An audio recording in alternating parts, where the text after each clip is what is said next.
Estábamos encapsulando una lista de enteros. ¿Qué es eso de encapsular? Lo que estábamos haciendo era manejando el tipo que ya trae Java, que es el tipo list, que es el tipo básico que trae Java para una colección de elementos. Entonces, para hacer nuestra primera colección, la habíamos definido de un tipo simple, como es el tipo integer, que es el tipo entero en Java. Entonces nosotros teníamos una lista como atributo de un tipo que se llamaba listavalores. Esta es su clase, listavalores MPL, que implementaba el tipo listavalores. Entonces, por lo tanto, nosotros tenemos un tipo cuyo único atributo va a ser una lista de valores enteros, una colección de números ordenados. Recuerdo que ya teníamos hecho lo que hemos llamado la interfaz. En la interfaz nosotros lo que teníamos eran las cabeceras de todos los métodos que queríamos implementar. Nos habíamos quedado la semana pasada haciendo uno de los constructores, que era el constructor que inicializaba la lista a 100 valores aleatorios entre dos dados.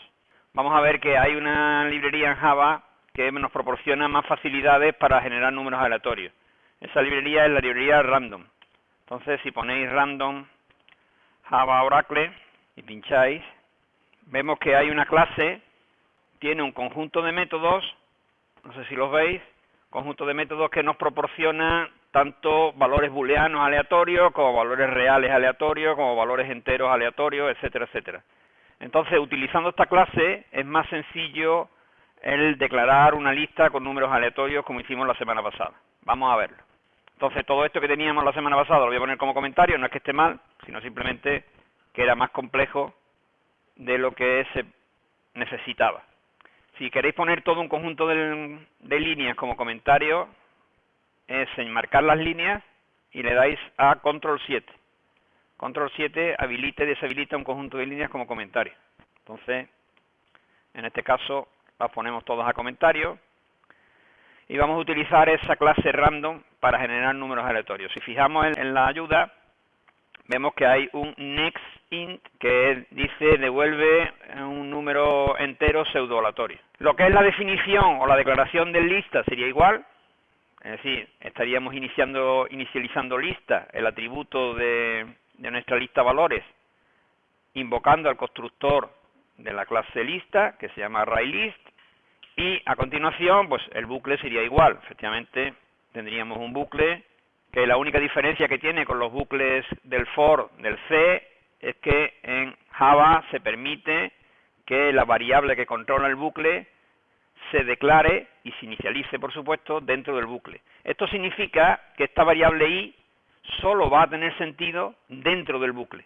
Es decir, que cuando abandonemos el bucle, la variable i no va a existir, nos dará un error. El ámbito de la i declarada es solamente este. ¿Cómo se define un objeto de la clase random? Pues, como siempre, ponemos primero el tipo, después un nombre de objeto y después invocamos al constructor. ¿Cómo se llama el constructor de random? Pues eso lo tenemos aquí. Constructores, resumen de constructores. Y tiene dos, uno que se llama random y no recibe argumentos, y otro que se llama random y recibe una semilla, un valor entero como semilla. ¿Cómo puedo yo declarar un objeto de la clase random? Pues sencillamente así. Como se invoca siempre un constructor, mediante el operador new. Random está en Java útil. Por lo tanto, se puede crear un objeto de la clase random así, o podía haber creado un objeto de la clase random invocando al constructor con una semilla aleatoria. ¿Esa semilla qué significaría? Pues yo le doy un número cualquiera y significa que siempre que le dé esa semilla, la secuencia aleatoria empezará por el mismo valor.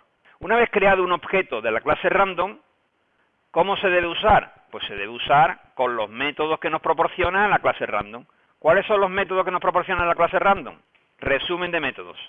Y entonces tenemos el next, el next boolean, el next byte, el next double, el next float, el next gaussian, si queremos generar números aleatorios según una normal.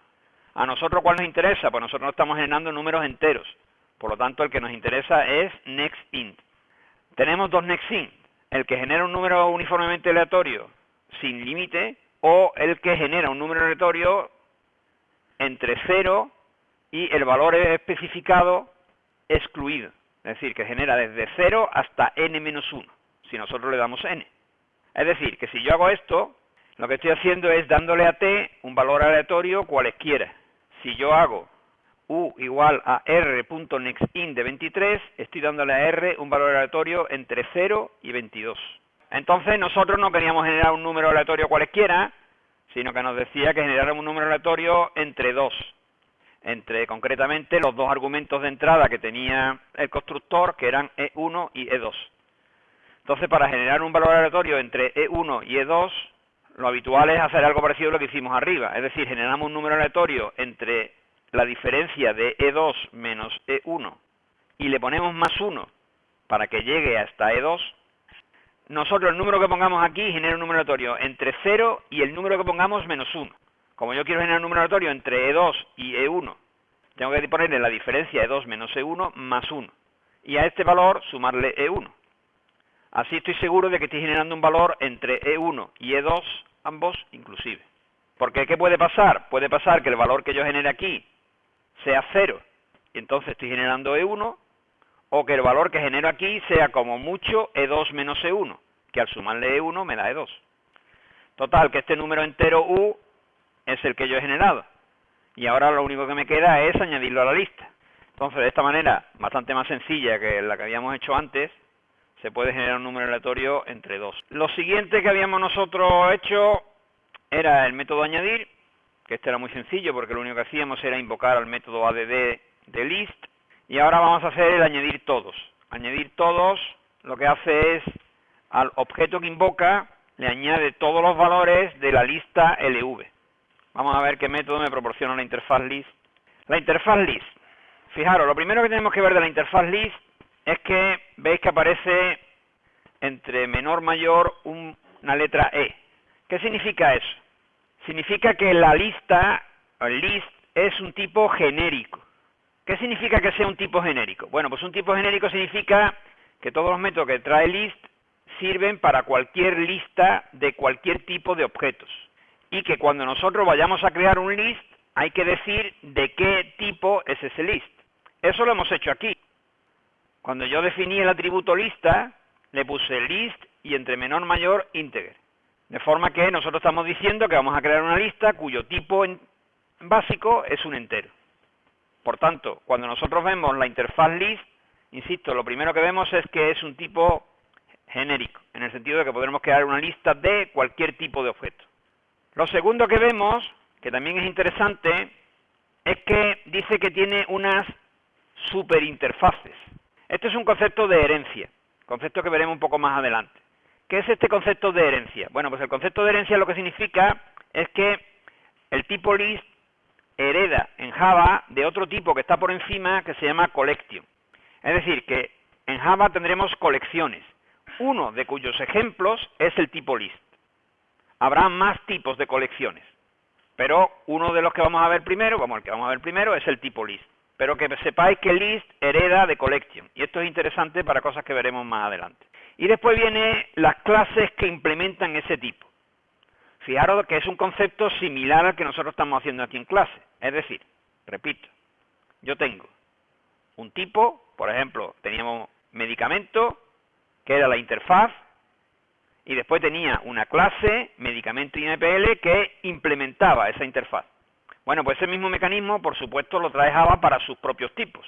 Es decir, que nosotros tenemos un conjunto de clases, porque no tiene por qué definirse una sola clase para cada interfaz, para implementar list. En general, nosotros solo vamos a usar ArrayList, que es una de las clases que implementan list.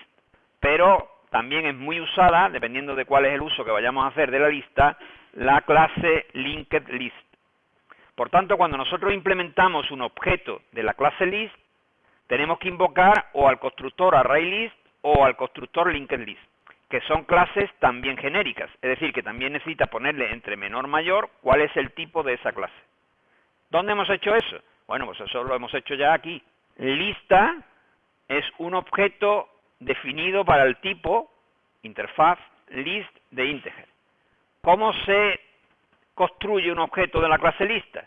Un objeto invocando al constructor. ¿Cómo se invoca al constructor?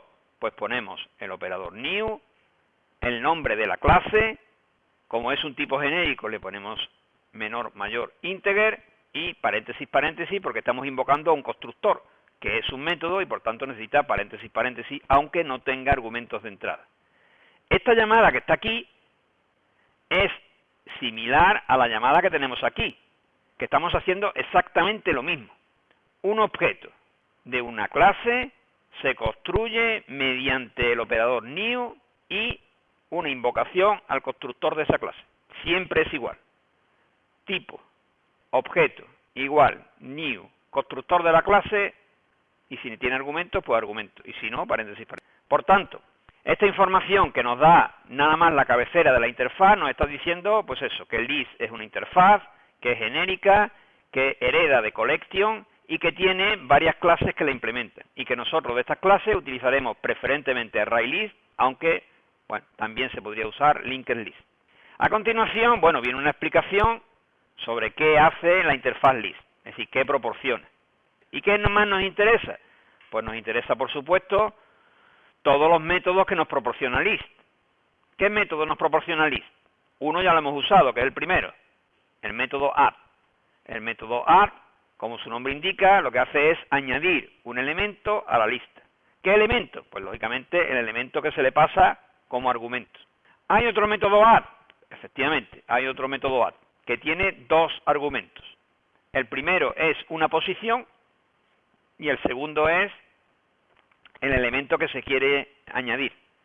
Porque las listas son una colección indexada.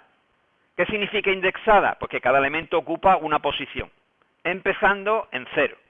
Entonces, una lista es una colección ordenada e indexada de elementos, empezando en 0. Entonces, yo puedo añadir un elemento o añadir un elemento en medio de la lista. A mí el que me interesa ahora es el método addAll, que como su nombre indica, sirve para añadir una colección a otra. Es decir, el addAll es la operación matemática de unión entre colecciones.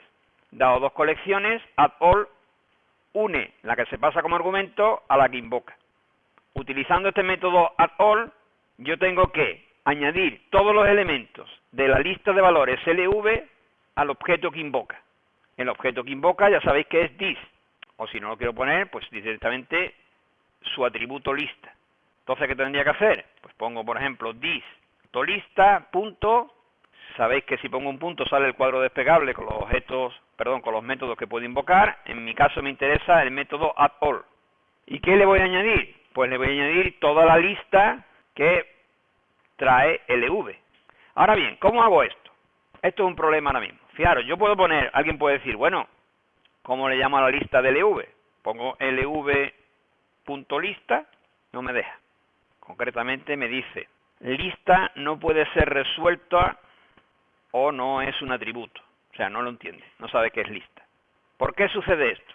Recordad que LV es una lista valores, pero no es una lista. Es decir, que si yo pusiera aquí LV nada más, tampoco podría, porque addAll espera una collection, no un objeto que yo haya creado, en este caso el objeto LV.